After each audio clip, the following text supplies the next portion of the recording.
What I have for you today is a digital circuit breaker finder accessory kit, and this was sent to me at no cost for me to give this quick review of what you get in this kit.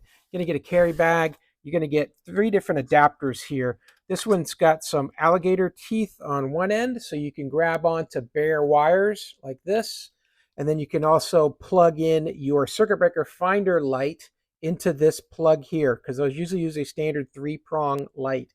So you're going to plug in there with that adapter, connect this to the wiring, go back with the other part of your circuit breaker finder tool, go to your circuit breaker panel, click it in, and then you're going to see if this is making a connection to that circuit breaker. So it's easy to identify circuit breakers that way. You've got a light bulb and you're going to put it into a light bulb socket.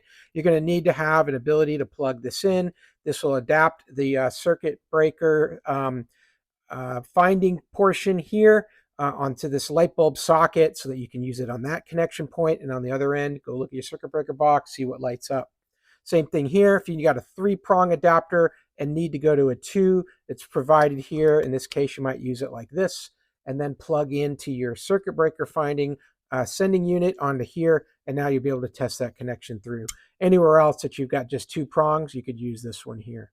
So with these accessories, any of your circuit breaker finder tools will be able to connect to more things and test more options than just the standard plug on one end and circuit breaker light on the other. Hey, I hope this video was helpful. Learn a little bit more about this kit, and I hope this information was useful to you. And as always, hope you have a great day.